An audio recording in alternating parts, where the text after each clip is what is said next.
Hi అండి. ఈరోజు మన రెసిపీ వచ్చేసి ఉడకబెట్టని పప్పుతో మన పప్పుచారు. ఇది మన లేడీస్ అందరికీ ఉపయోగపడుతుందండి. ఎందుకంటే తక్కువ టైంలో మనం చక్కగా చేసేసేయచ్చు ఈ పప్పుచారుని. అండ్ అలాగే పప్పు కూడా తక్కువ యూజ్ అవుతుంది, ఎక్కువగా పప్పు దీనికి అవసరం పడదు. పప్పు రేటు కూడా పెరిగిపోయింది కాబట్టి ఈ విధంగా చేస్తే పప్పుని సేవ్ చేసుకోవచ్చు. దీనికోసం ముందుగా మనం ఈ కప్పుతో 1 కప్పు వరకు కందిపప్పు తీసుకుంటే 1/2 కప్పు వరకు ఎర్రపప్పుని తీసుకోవాలండి. ఎర్రపప్పు లేకపోతే ఉట్టి కందిపప్పుతోనే చేసుకోవచ్చు కూడా. ఇప్పుడు నేను ఆ 2 కలిపి నాకు 1 కప్పు అయ్యింది. సో దీనిని ఒక మూకుడులో వేసుకొని ఆయిల్ వేయకుండా సిమ్లోనే ఎర్రగా వేగేంత వరకు కూడా వేపుకోవాలి. ఇప్పుడు దీన్ని చల్లారిన తర్వాత ఒక మిక్సీ జార్లోకి తీసుకోవాలండి. దానిని ఇప్పుడు మిక్సీ పట్టేసేయాలి. మెత్తగా నలిగేంత వరకు కూడా మిక్సీ పట్టుకోండి. చూడండి, ఈ విధంగా పౌడర్ అనేది తయారవుతుంది. సో ఇప్పుడు దీన్ని అంతటినీ కూడా ఒక డబ్బాలోకి తీసుకొని ఫ్రిడ్జ్లో స్టోర్ చేసుకోండి. ఎప్పుడు కావాలంటే అప్పుడు తీసుకొని మనం వాడుకోవచ్చు. సో ఈ విధంగా చేసుకోవాలండి. ఇంతేనండి. దీంతో మనం పప్పుచారు, పప్పు టమాటా, పప్పు మామిడికాయ, సాంబారు, పప్పు బీరకాయ, పప్పు దోసకాయ చాలా చేసుకోవచ్చండి. సో దీన్ని తప్పకుండా ట్రై చేయండి. మీకు ఎలా కుదిరిందో నాకు కమెంట్ బాక్స్లో కమెంట్ చేయండి. ఫస్ట్ అయితే రెసిపీ ఎలా చేయాలో నేను చూపించేస్తాను. ఒక నిమ్మకాయ సైజ్ అంత చింతపండులో వాటర్ పోసుకొని నానబెట్టుకోండి. ఇక్కడ పప్పుచారు చేసుకుంటున్నాను కాబట్టి మీకు నచ్చినటువంటి ముక్కలు వేసుకోవచ్చండి. నేను ఇక్కడ బులంకాడ, వంకాయలు అండ్ అలాగే బెండకాయలు తీసుకున్నానండి. వీటితో నేను పప్పుచారు చేసుకుంటున్నాను. సో వీటన్నిటిని కూడా ముక్కల కింద కట్ చేసుకోవాలండి. అండ్ అలాగే 2 పచ్చిమిరపకాయలు కూడా కట్ చేసుకోవాలి. ఇవన్నిటిని కూడా ఒక కళాయిలో వేసుకోవాలి.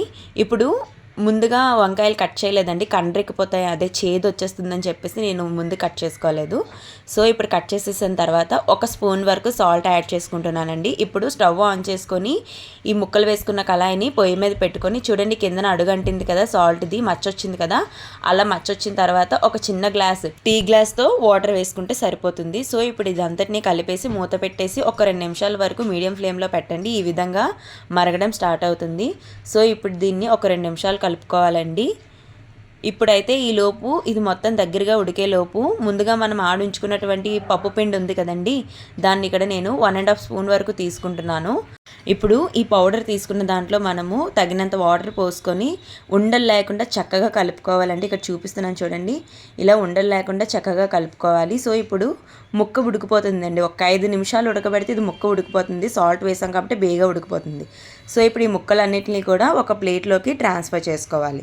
ఇప్పుడు ట్రాన్స్ఫర్ చేసుకున్న తర్వాత కడాయిని ఒకసారి వాటర్ వేసి కడిగేసేయండి, లేకపోతే అట్లీస్ట్ అలా పెట్టేసేయచ్చు, పర్వాలేదు.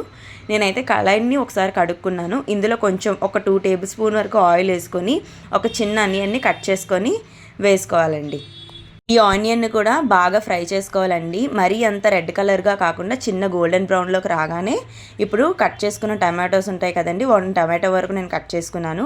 ఆ టమాటోను కూడా ఇందులో వేసేసి ఇప్పుడు దీన్ని కూడా బాగా ఫ్రై చేసిన తర్వాత నేను ఇక్కడ 1 టేబుల్ స్పూన్ వరకు సాల్ట్ వేసుకుంటున్నానండి. ఆల్రెడీ నేను ముక్కల్లో కూడా వేసుకున్నాను. సో చూసి వేసుకోవాలి. దీన్ని కూడా ఒక 2 మినిట్స్ వరకు ఫ్రై చేసుకోవాలండి. ఇలా ఫ్రై చేసిన తర్వాత ఇప్పుడు ఇందులో చిటికెడు పసుపు, 1 స్పూన్ వరకు కారం అండ్ అలాగే 1 టేబుల్ స్పూన్ వరకు ధనియాల పౌడర్ అండి. ఈ 3 వేసుకొని బాగా కలుపుకోవాలి. అడుగు అంటకుండా, స్పైస్ అనేది మాడకుండా సిమ్లో పెట్టి కలుపుకోండి.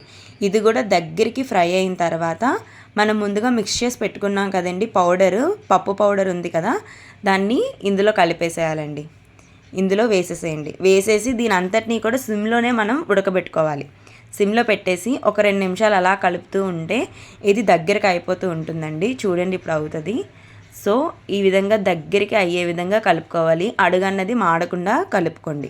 ఒక 2 నిమిషాలు కలుపుకున్న తర్వాత మూత పెట్టేసి వదిలేసేయండి. నార్మల్గా మనం పప్పుని కుక్ చేయాలంటే 1 కప్పు 2 కప్పుల వరకు తీసుకుంటాం. ఈ విధంగా చేస్తే అంత పప్పు కూడా పడదు, పౌడర్ కాబట్టి తక్కువ యూజ్ అవుతుంది. ఇది సేవింగ్స్ లెక్క కూడా వస్తుంది, ఎంతో కొంత మిగులుతుంది. ఆ తర్వాత ఒక 5 నిమిషాల తర్వాత మూత తీసి చూస్తే ఈ విధంగా దగ్గరికి గడ్డలా కట్టేసి ఉంటుందండి. చూడండి, ఇప్పుడు దీన్ని గరిట పెట్టి బాగా కలుపుకుంటూ ఉండాలి. అడుగన్నది అంటకుండా బాగా మిక్స్ చేసుకోండి ఒక 2 మినిట్స్ వరకు.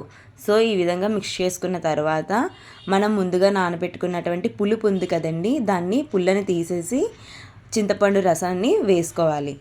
మీకు టెక్స్చర్ అనేది చూసుకుంటూ వేసుకోండి, సరేనా.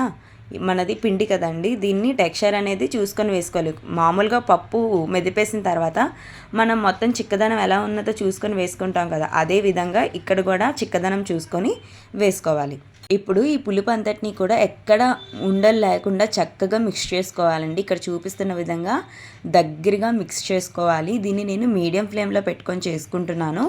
సో బాగా మిక్స్ అయిన తర్వాత టెక్స్చర్ చూసుకోండి. ఇప్పుడు కూడా ఒకసారి నాకైతే ఇంకొంచెం వాటర్ పడుతుంది, అందుకని నేను ఇంకొంచెం పులుపు వేసుకున్నాను.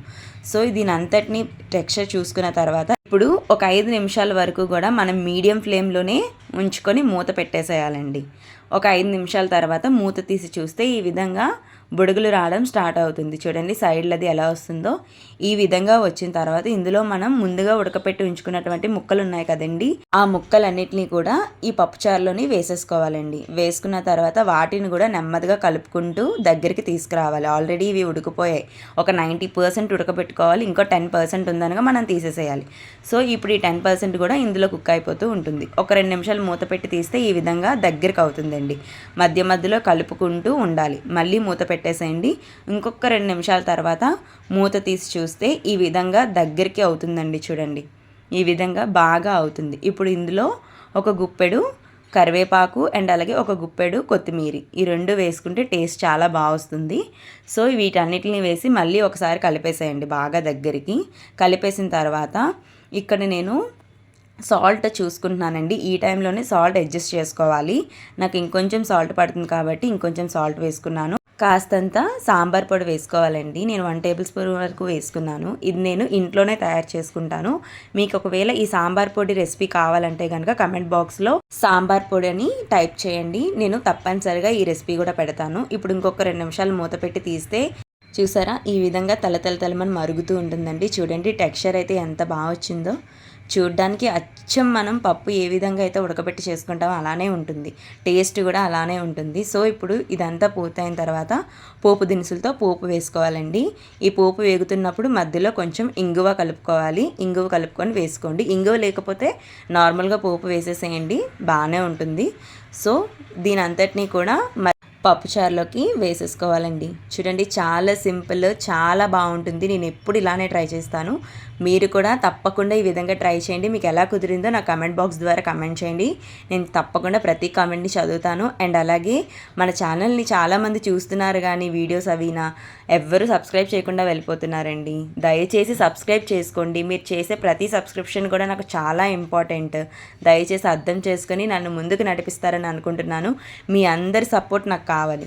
ఇప్పుడైతే మనం టేస్ట్ చేసేద్దామా? రండి నాతో పాటు తినిద్దరు మీరు కూడానా. మాదైతే ఈరోజు పప్పుచారు, బంగాళదుంప ఫ్రై, వైట్ రైస్. పప్పుచారుకి బంగాళదుంప ఫ్రైకి కాంబినేషన్ అదిరిపోతుంది కదా.